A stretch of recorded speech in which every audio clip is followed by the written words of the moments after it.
Well, China is ramping up its military drills near Taiwan. The People's Liberation Army designated much of the water surrounding the island as live fire zones.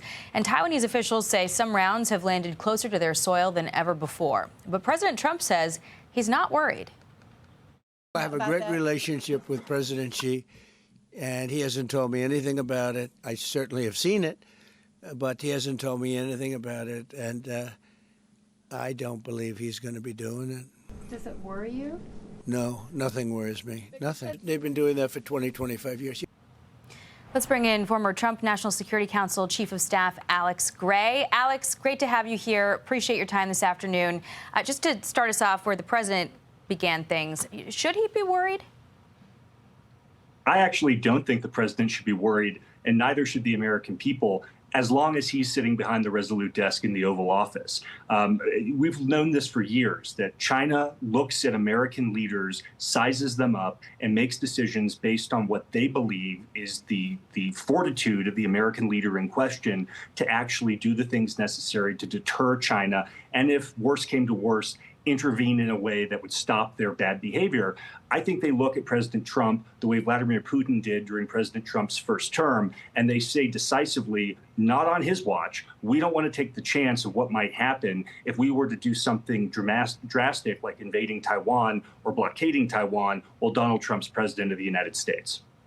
Do you think that the president also believes, though, that it's not a matter of if but when it comes to China's designs on Taiwan? I mean, you have this from the foreign ministry. External forces' attempts to use Taiwan to contain China and to arm Taiwan will only embolden the Taiwanese independence forces and push the Taiwan Strait toward a dangerous situation of military confrontation and war. I believe at one point we were estimating as a country that 2027 was the date that Xi Jinping had in mind. Has that date moved? And do you think the president believes that this is an eventuality?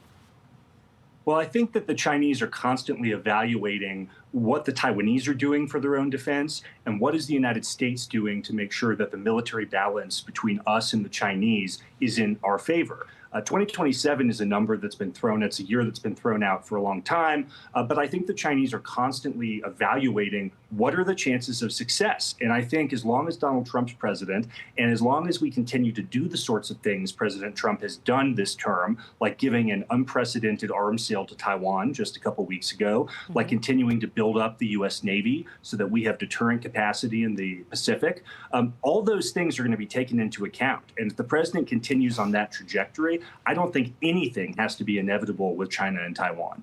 That's great. While I have you, I want to get your thoughts on the other conflict that has been occupying a lot of the president's time. He's been putting in a lot of effort to bring Russia's war on Ukraine to an end. He believes that Putin does want peace, but President Zelensky doesn't seem to buy that. Listen to what he told Brit Baier. Is there any indication that you see that Vladimir Putin wants peace by what he's doing or saying? He doesn't speak about peace.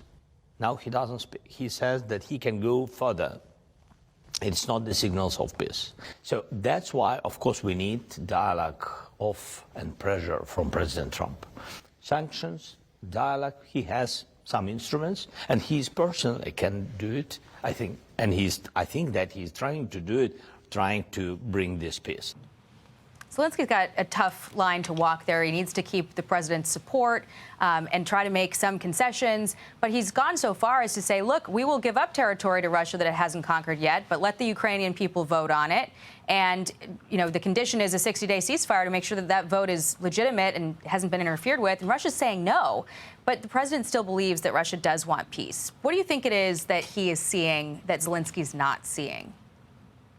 Well, I don't think the president has any confusion about what type of leader or person Vladimir Putin is. And I don't think the president thinks Vladimir Putin wants peace because he's a peacemaker. I think he views Vladimir Putin as a eminently rational actor on the global stage who understands that this war is revealing the inherent weakness of the Russian state. This war has revealed just how weak the Russian military is, how weak Russian society is. And I think the president understands that Putin is going to come to the table because ultimately this war is not going the way he planned, not because Vladimir Putin has good intentions. All good points. Alex Gray, always great talking to you. Appreciate your time. Thank you. Thank you. Hey, Sean Hannity here. Hey, click here to subscribe to Fox News YouTube page and catch our hottest interviews and most compelling analysis. You will not get it anywhere else.